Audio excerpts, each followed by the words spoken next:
কলেজে গেছিলি না বন্ধু বান্ধবের লোকে আড্ডা মেরে চলে আইলি? কথার জবাব না দিয়ে ঘরে ঢুকোস কেন? ওই তোর, তুই কোন সাহসে আমার মুখের উপর দরজা লাগাস? দেখছো নি কারবার কেমন বদের বদ।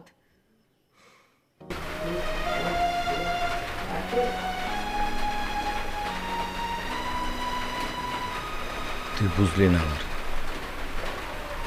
তুই বুঝলি না। তুই যদি বুঝতি আমি কি নাজমার লগে কথা কই।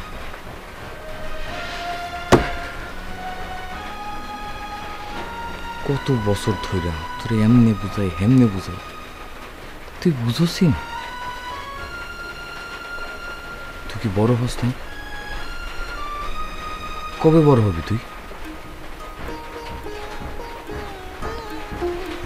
তুই বড় ঠিকই হয়েছিস। তুই আমার নাকে দড়ি দিয়ে পড়াস। ঠিক আছে,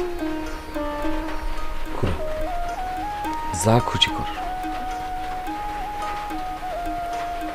এছাড়া আমার আর কোনো উপায় নেই।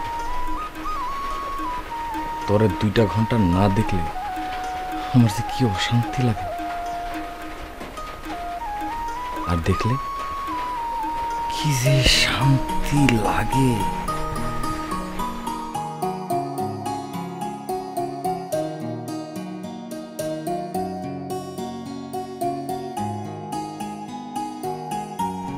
তোরে বুঝাতে পারো।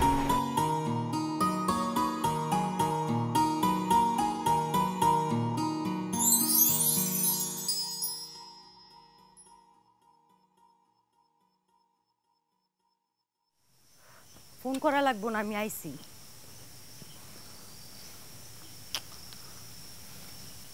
কি রাত করে না এলে হইতো না? বেলা তো দেখা হইতোই। কি করুম, শান্তি পাইতেছিলাম না তো।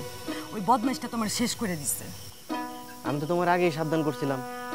কাজল আমার ছোটবেলার বন্ধু, ওরা আমি চিনি খুব ভালো মতো। ছোটবেলার থেকে ও নয়নতারার লেগে পাগল। কি আছে নয়নতারা? কেন পাগল হইব? একটা খ্যাত কথা কইতে শিখে নাই হবে। তোর মায়েটা কিন্তু সেই রকম। ফালতু কথা কইেন না, আপনাকে সবার চোখ নষ্ট হয়ে গেছে। নাজমা নাজমা কথাটা শোনো। আপনি জানেন না শুনু ভাই, আপনি জানেন না নয়নতারার সামনে ও আমার যেমনি অপমান করছে, আপনি তো দেখেন নাই, দেখলে বুঝতেন। ওর তোমারে ভালো লাগে না এটাও আলাদা কইতো তোমারে। ওই মায়ের সামনে কওয়ানোর কোনো দরকার ছিল না। কাজটা খুবই খারাপ করছে। ও অন্যায় করছে না শুনু ভাই? কোন কাজল ভাই অন্যায় করছে না? অবশ্যই অন্যায় করছে।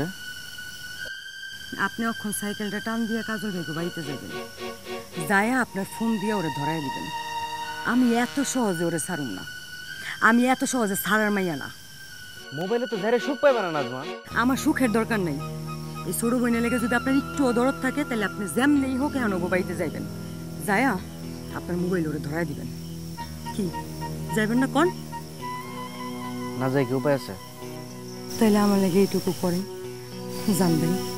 চাইতেছি।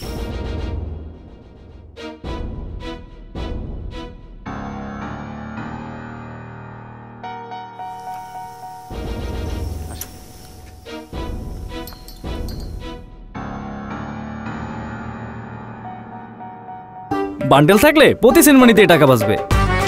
বিকাশ সেনমানি বান্ডেল কিনে জিতুন প্রতি লেনদেনে।